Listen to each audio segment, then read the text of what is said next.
الإخوة، أولا أوصيكم وأوصي نفسي بتقوى الله عز وجل، ولقد فاز المتقون. يقول الحق مولى سبحانه وتعالى في محكم كتاب العزيز بعد أعوذ بالله من الشيطان الرجيم: بسم الله الرحمن الرحيم. وما لكم لا تقاتلون في سبيل الله والمستضعفين من الرجال والنساء والولدان. صدق الله العلي العظيم. Ndugu Waislamu, baada ya kumhimidi Allah subhanahu wa ta'ala na kumtakia rehma na maghfira kipenzi wa daraja bwana mtume Muhammad sallallahu alayhi wa alihi wasallam, يقول الشاعر: إذا المرء لم يلبس ثيابا من التقى تجرد عريانا ولو كان كاسيا، وخير لباس المرء طاعة ربه ولا خير من كان لله عاسيا. Mshairi anasema ikiwa mwanadamu hakuwa tayari kuvaa vazi la uchamungu, basi hubadilika kwa uchi hata kama amevaa mavazi. Na vazi bora kwa mtu ni kile kitendo cha kumtii Mola wake. Siku zote hapana khairi kwa yule mtu atakayemuasi Mola wake. Al-yawm yawmu al-Quds. Leo ndugu zangu wa Uislamu ni siku ya kuadhimisha katika ulimwengu mzima, ikiwa ni Ijumaa ya mwisho ya mwezi mtukufu wa Ramadhan, inaitwa Yaumul Quds. Siku hii ndugu zanguni, yani Quds laysat qadhiyatun siyasiya, yani si shida au si mambo ya kisiasa peke yake, bali Qudsi ni qadhiyatun imaniya, ni jambo ambalo kwamba ni la kila mwanadamu ambaye kwamba anaguswa kiimani. Na ikiwa unagusa kiimani, yani ni amruna min Allah subhanahu wa ta'ala bidifai anha, ni jambo ambalo kwamba Mwenyezi Mungu subhanahu wa ta'ala katuamrisha ili tulipiganie. Tadhiya, mwanadamu kujitolea. Na kujitolea kwake mwanadamu kuna mara nyingi, ima ajitolee kiwiliwili chake, au ajitolee mali yake, au ajitolee moyo kwa kuchukia na kwenda kulaani kwa yale yote ambayo kwamba yanafanyika ndani ya kule mji wa Palestina. Na utaona katika hii siku ndugu zanguni, baada ya kuwekwa mapinduzi ya Kiislamu, ikaenda kuainishwa kuwa siku ya Ijumaa ambayo kwamba itakuwa ni mwisho wake ya Ramadhan, Ijumaa hiyo itakuwa ni siku ya thaura, itakuwa ni siku ya mapinduzi ambayo kwamba Muislamu katika pembe yote ambayo kwamba yupo katika huu ulimwengu ni lazima aitambue siku kama hii. Na hii siku ndugu zanguni ndio ambayo kwamba inatupatia sisi masuhulia ambayo kwamba lidifaa anil madhlumin wal mustadhafin, jukumu la kwenda kuwahami wale ambao kwamba walodhulumiwa, na vile vile kuwahami wale wanyonge mbali ya sehemu ambayo kwamba upo. Ndio utaona katika historia ambazo kwamba ziko, utapata hii siku ndugu zanguni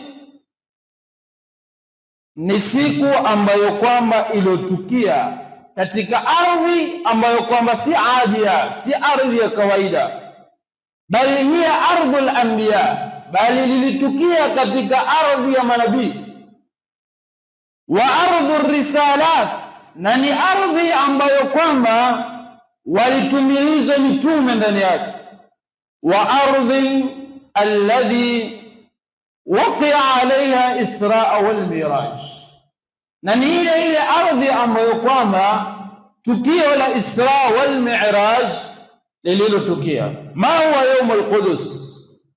Lidhan ni siku ambayo kwamba ni siku ya Quds. Walimadha fi akhir al-jum'a min Ramadan, na ni kwa nini ikawekwa mwisho wa Ijumaa ya mwisho ya kuingia mwezi mtukufu wa Ramadhan? Wanasema ulama,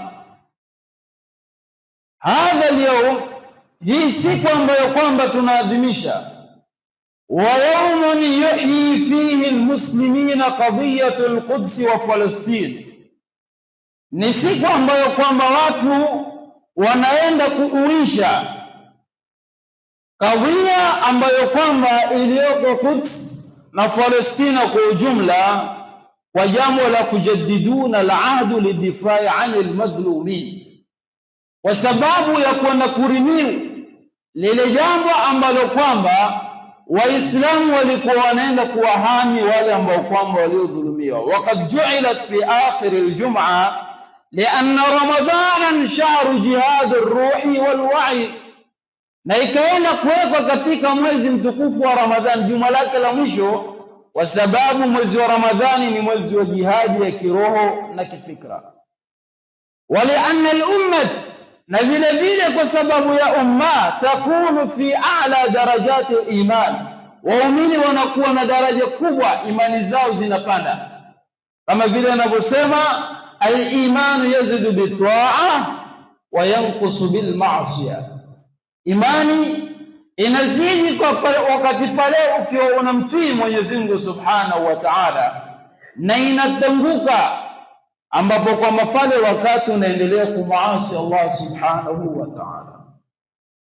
Sasa inatupatia masuhulia gani katika hii siku ambayo kwamba ni siku ya kuadhimisha kwa wale wote ambao kwamba wanakuwa wanyonge?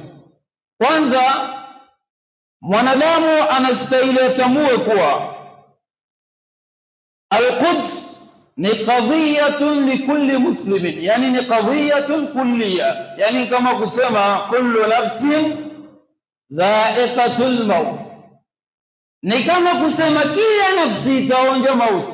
Na qadhiyatul qudsi ni kullu almuslimin alayha almas'ul lidifai 'anil madhlumin, ni wajibu kwa kila mwanadamu au kwa kila Muislamu kwenda kuchukia ule uchafu na ubebedui unaofanyika katika nchi kama zile za kidhulma. Ndio anasema Imam Ali karramallahu wajhahu, kunu lidhalimina khasman, kweni maadui wale madhalim, walilmadhlumina aunan, na vile vile muwe kwa wale ambao kwamba wanaodhulumiwa kama msaada. Hapa ndio utaona vipi mapambano ambayo kwamba yanaendelea yatakuja kutuathiri sisi tuliko, na alikuji bomu ambayo kwamba linaweza kutuua, kutuchanganya, la, bali tunaenda kuathirika kifikra na kisaikolojia kwa jailun ala jail, generation after generation, wanadamu wanaathirika bila kugundua. Ndio utaona katika vita ambavyo kwamba vinaendelea, wa vijana wingi hawana ufuatiliaji, vijana wingi hawana fikra kutembea katika vita vile, na huja wakaathirika bila wao kugundua. Hapa ndio utapata kunakosekana wahdatul umma ala tariqatin nas, umoja wa waumini katika njia ambazo kwamba za kunusurika zinakuwa chache. Ndio utapata bali kuna baadhi ya nchi za Kiislamu zinaenda kutetea wale wa Israeli na Amerika ambao kwamba wanapiga Uislamu. Hao wanaopiga ni kwa sababu wahdatul umma, umoja wa waumini, haujapatikana katika tariqatun nas, kwenda kufanya nasri ambazo kwamba zinapatikana.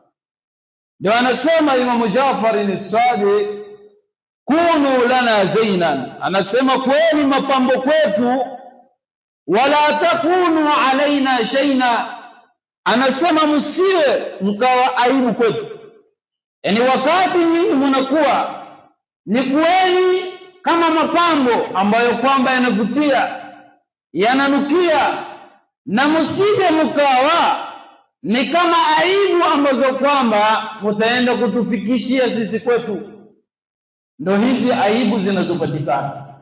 Ni nchi gani ambayo kwamba unaijua ni ya Kiislamu inaosimama na kutetea dhulma ambazo kwamba zinazofanyika? Ni nchi ngapi za Kiislamu zinazokuwa na huruma katika kutoa misaada yao kusaidia wale wanyonge ambao kwamba hawana misaada hata ya kufungulia? Ndio nikasoma quote moja juzi ya kijana au msichana, binti mdogo sana, miaka takriban 6, aliwahi kusema, ikiwa hii ni Ramadhani na ni wajibu kwetu kufunga, lakini la kusikitisha hatuna cha kufungulia adhana wakati pale tunapofunga. Sasa inatubidi tunafunga siku mfululizo kwa sababu ya kukosa haba moja tu ya tende. Anafunga siku, inafika magharibi anaendeleza kufunga siku nyingine. Lidhan hal siyamuna sayuqbal inda Allah? Swali aliuliza, je, saumu tunazozifunga zitakubaliwa mbele ya Allah subhanahu wa ta'ala? Sababu kisheria hairuhusi kufunga mfululizo. Yani ukawa na moyo mnene wa kwa wewe unafunga Ramadhani 2 kwa mfululizo, ila kufutu hairuhusi kisheria. Sasa wale hawana cha kufungulia, binti mdogo anasema hana cha kufungulia hata tende. Je, nikiendelea kufunga siku nyingine ikinipata saumu yangu itakubaliwa? Hawa ndio watu ambao kwamba wako katika jihadi zilizokuwa hai. Wala tahsabanna alladhina qutilu fi sabilillahi amwatan bal ahya'u 'inda Allahi yurzaqun. Jamani, hawa watu wanapata shida kama vile ambavyo kwamba uzitambui. Ndio irtibatu al-Quds bisira'atu fil mantiqa. Utaenda kupata mafungamano ya Quds katika mapambano ya kisiasa. Ni qadhiyatul Quds ja'alat kathiratun min ash-shu'uba taqifu dhidda adh-dhulm wal-ihtilal. Utaenda kupata wingi ambao kwamba katika mataifa mingi yanaenda kusimama dhidi ya dhulma na uvamizi ambao kwamba qad addat hadhihi as-sira'at ila istihdafi qadati wal mujahidin fi al-mantiq. Na katika mapambano haya viongozi wingi huwa wanauliwa. Wa minhum, na katika waliouliwa katika kipindi tunachokuwa nacho ndugu zanguni, ni mmoja katika kiongozi wa Iran anaoitwa Said Ali Khamenei. Huyu ni kiongozi ambaye kwamba ilikuwa akiweka musahama, ilikuwa akiweka mukharaba, ilikuwa akiweka al-i'tisam baina al-muslimin, yani akiangalia kujaribu kuweka pamoja kati ya Uislamu wa dola hii kuingia katika dola nyingine. Wala hakuwa na dhidi ya Amerika, bali alikuwa akiangalia njia ambayo kwamba itatokelezea jinsi ya kusaidia Waislamu au wanyonge walioko katika Palestina. Lakini Israeli wakaenda kuungana na Amerika kumpiga Irani ili kusudi wakati Irani wakisarenda, Waislamu wote tayari wamekuwa samaa wa twaa kwa nchi ya Israeli na nani? Na Amerika. Hivi ndivyo mapambano ambayo kwamba yapo. Na shida ambayo kwamba iko ni kuwa kila kipindi ambacho kwamba utaweza kumuua ambaye kwamba anasimama kwa ajili ya Mwenyezi Mungu Subhanahu wa Ta'ala, huwa yuko hai bado hata ukimuua. Kwa mujibu wa aya ya Mwenyezi Mungu, wala tahsabanna alladhina qutilu fi sabilillahi amwatan bal hum ahya. Wale wanaokufa kwa ajili ya Mwenyezi Mungu hawajakufa jamani, wale kwa Mwenyezi Mungu wako hai na zile nguvu zinakuwa maradufu. Ndio maana ukaona katika durus ambazo kwamba alizitoa kiongozi kama huyu ilikuwa inastahili kupatikana alwa'i bil qadhiya. Yajibu ya'rifu almuslim tarikh alquds wa ahmiyatuha, inawajibu kwa muislamu kujua historia ya Quds na umuhimu wake, ili upate kusidanganyika kifikra. Na vile vile dua lil madhlumin, wanadua si peke yako bali kuombea wale ambao kwamba wako na dhulma wanaofanyiwa lailan wa nahara. Watu wanalia, watu wanafukuzwa makazi, watu hawana sehemu za kulala, watu nguo hawana. Hawa ni watu ambao kwamba ni miaka sasa wanaendelea na maisha haya. Je, linakupata hilo kama Muislamu, au bado wewe unaendelea tu kuwa unaishi vizuri katika hii dunia? Wallahi hakuna kiumbe mwema mbele ya Mwenyezi Mungu ni kwa yule analosikitika kwa analofanyia ndugu yake. Kusikitika peke yake kwa moyo, hiyo ni ibada ambayo kwamba Mwenyezi Mungu Subhanahu wa Ta'ala anaipenda. Istidadu liltadhiya, fa kullu umma, kila umma ni lazima wawe na muhanga wa kujitolea. Ndio utaona kuna kusanywa pesa mbalimbali katika nchi zetu na mashirika mbalimbali, ili kusudi wapelekewe, wapate kusaidika katika nguo, mavazi, wapate kusaidika katika maskani, nyumba, sehemu za kulala, vyakula. Lakini huo ni msaada ambao kwamba sisi tunawasaidia, bali ya kufikiria kuwa msaada huo, je, utawafikia salama au itaendelea pia kustopishwa kuingia katika misaada kama hili? Changamoto. Kalimatul wadi'a wa tahfiz, maneno ya kuhamasishana ambayo kwamba yamekuja dhidi ya vita kama hivi ambavyo kwamba tulivyo navyo. Kwa hivyo ndugu zangu Waislamu, inastahili tuwe katika mipangilio ambayo kwamba kifo cha ndugu yako Muislamu kinaenda kukugusa katika moyo wako. Ndio pale ukaona katika vita kama vile takriban watu 8 waliuliwa, 8 peke yake. Na katika hao watu 8, kwanza ni yeye kiongozi Khamenei. Pili alikuwa ni binti yake, ambaye kwamba ni binti yake ilikuwa anampenda sana, naye pia vile vile akauliwa. Haikutoshwa, mume wa huyo mtoto wake naye pia akafanya nini? Akauliwa. Kwa hivyo na mjukuu wao pia akauliwa.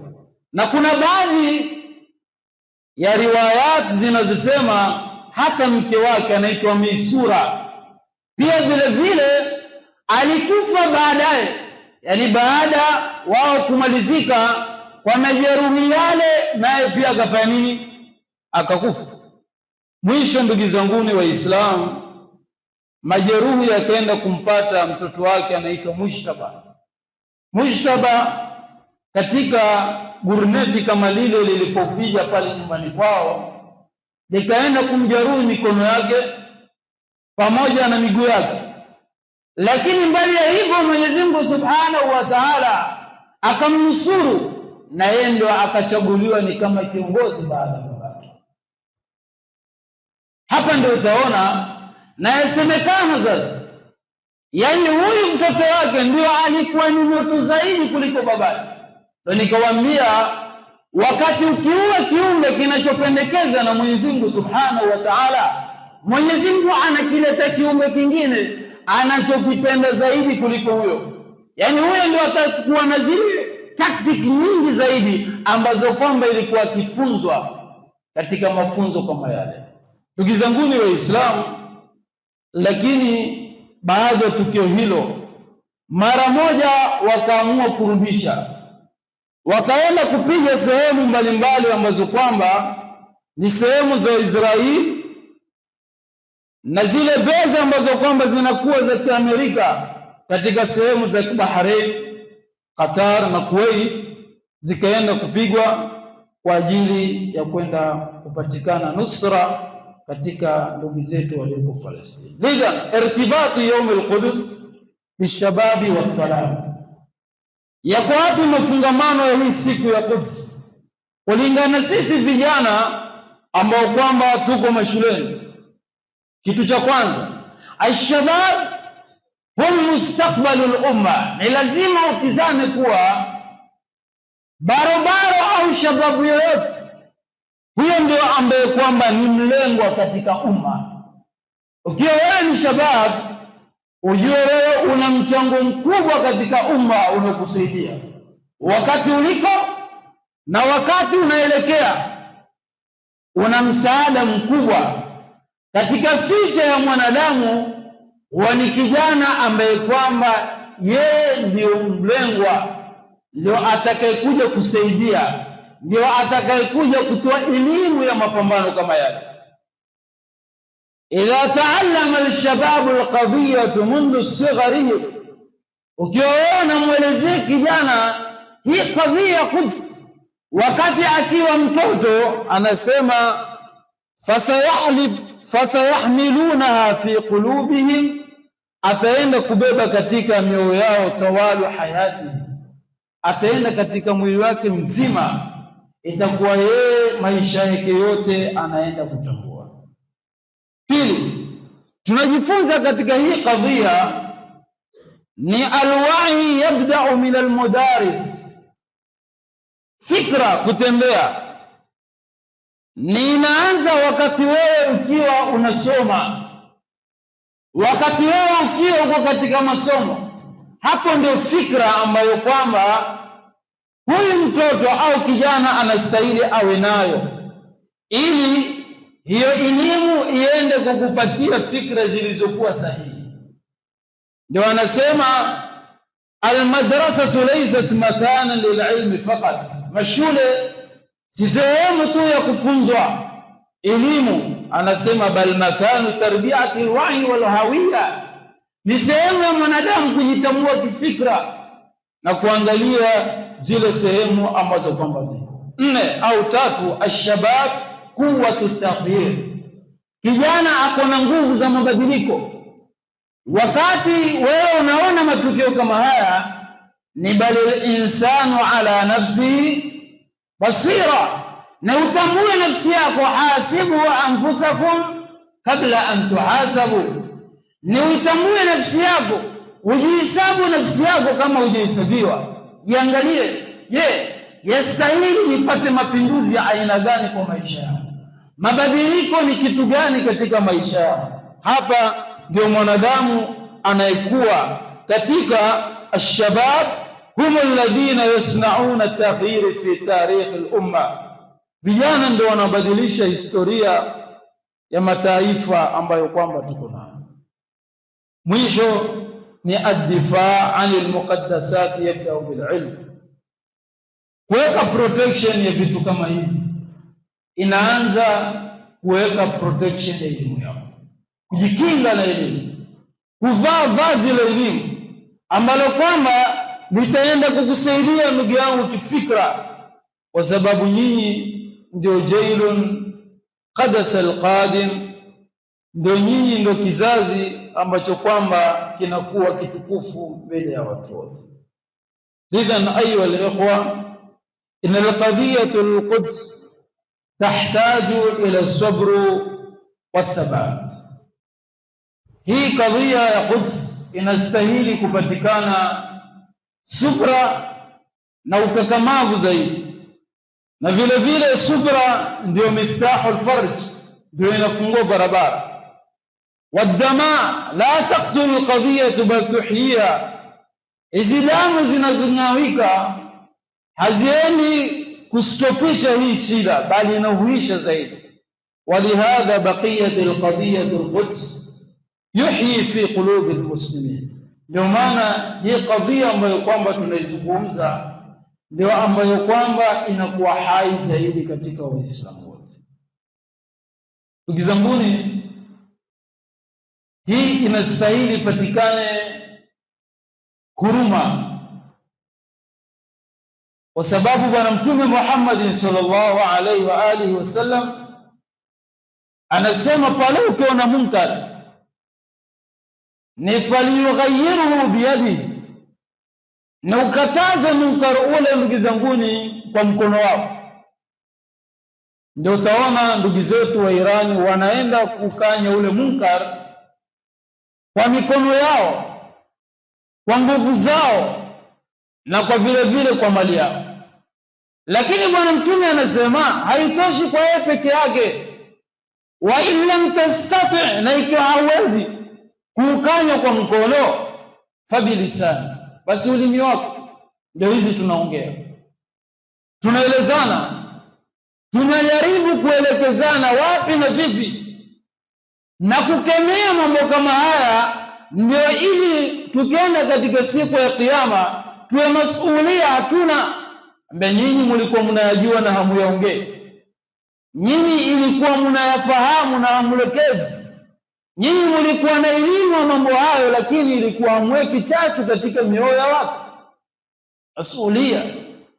Lakini vile vile fa in lam tastati, na ikiwa una uzito wa kuelezea kwa ulimi, fa biqalbi, basi uchukie kwa moyo wako, chukia kwa moyo kwa hivi vitendo ambavyo kwamba vinavyofanyika, ili upate kuweka hoja mbele ya Mwenyezi Mungu Subhanahu wa Ta'ala. Wa ile utaenda kuulizwa, kullukum ra'in wa kullukum mas'ulun 'an ra'iyati, kila mmoja ataulizwa na kila mmoja ni mchunga na ataulizwa kwa kila alichokichunga. Ndugu zangu, haistahili kukomea kwa swala ambazo kwamba tunazoziswali, haistahili kukoma kwa funga tunazozifunga, bali yastahili kuelezana na kukemea, kwa mioyo yetu kuchukia, kwa midomo yetu kuongea, na ikiwezekana kwa mikono yetu kwenda kustopisha mambo kama haya.